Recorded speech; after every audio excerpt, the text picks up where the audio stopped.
Oh, hello. I'm gonna make something. Specifically, a thing for my light bulbs. These hang over my sink, and they all burned out. And I was like, maybe I should hang them in something that's not cardboard. So I'm gonna do a cool little light fixture over my sink so I can see my dishes when I'm washing them. So I'll be back after I get it designed, which won't take me very long, and then I can cut it out on the machine, and then we'll go from there. Okay, bye. Okay, so I've got a start here to my design. I had a lot of plans and things about what I was going to do, but I kind of set it on the oval because it fits nicely in the space where it's going, and it, simplicity. So the one thing you'll see here is that with the way CAD software works in general, it's kind of hard to get even spacing. So I just settled for an even amount of degrees. I divided it, it's 25 lights. I divided it up by 360 degrees, 25, that's 14.4 degrees. So they're all 14.4 degrees spaced out from each other radially, but that changes the spacing on side to side, but that'll probably have a cool effect. So I thought that was good. So I exported this to ArtCam, where I then have changed the orientation because this won't fit this direction in my machine. And I have put together all the tool paths and stuck it on my USB disk. So I'm gonna go cut this guy out. See you in a bit. We're cutting him out! Yeah! So I'll show you this. Here's our little, I'll make it bigger. Here's the tool path being drawn out. Kill that for a second.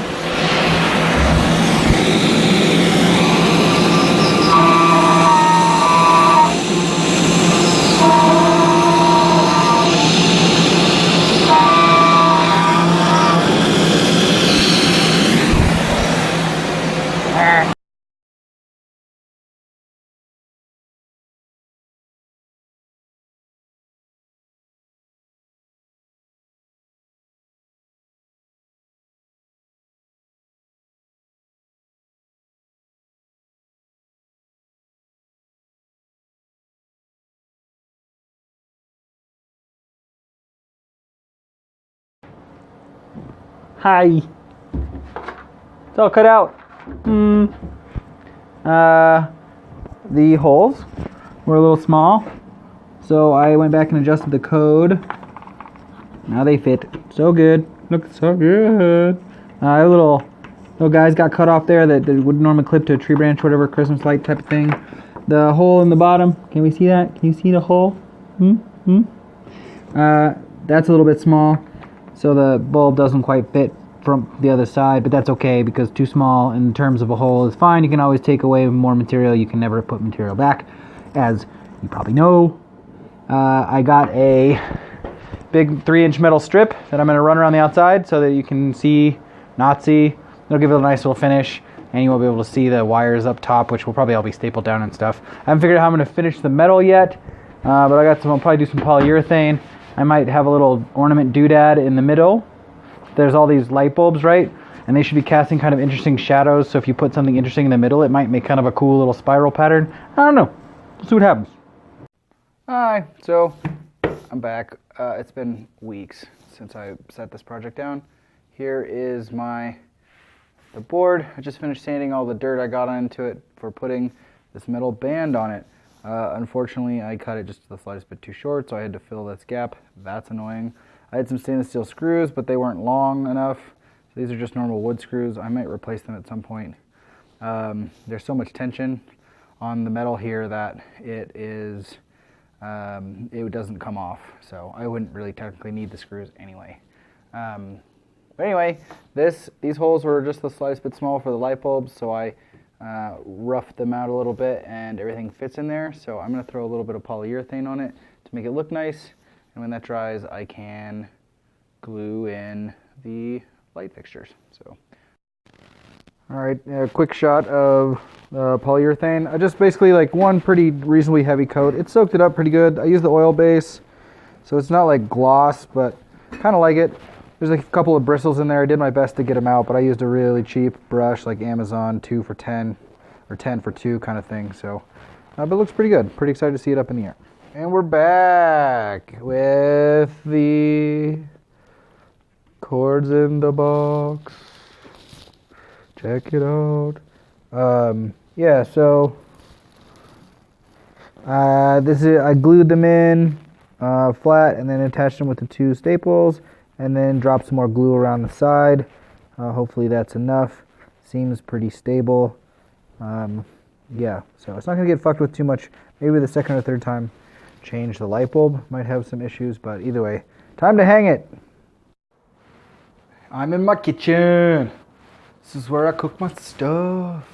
You'll notice a very annoying white light just blazing in here, which is why I made this, because I want something soft and yellow.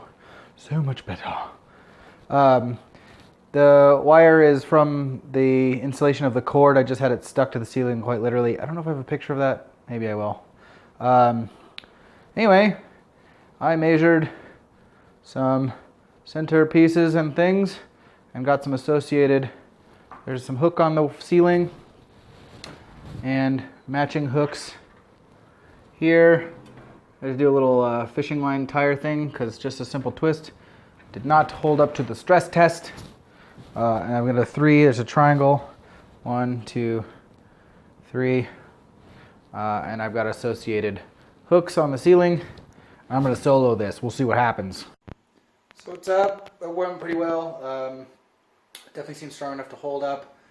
The height right here with the level, you know, those 2 matching up or not having a gap. I'm like, maybe I should go up a little bit. I don't know. I think I'm gonna set with it. It wouldn't be very hard to change, so I'll worry about that in a bit. Just check this out. I just put a bulb in it, and they're slightly different shaped. Kind of freaked myself out here. They're slightly different shaped. So I think they're definitely touching the wood. I need to bore this out a little bit more to make it right. But it does make contact and work.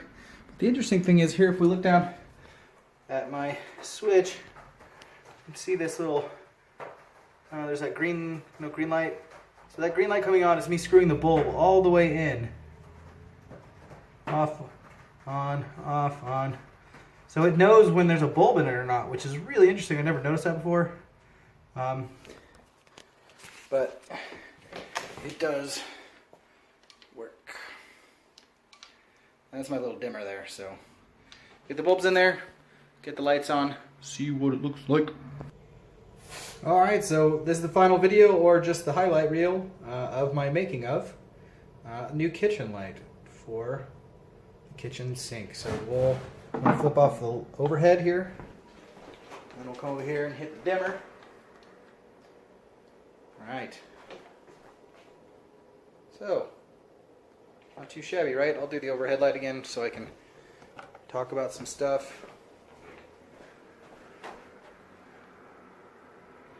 It is a Beetle Kill Pine plywood purchased from Awesome Hardwoods, downtown Denver.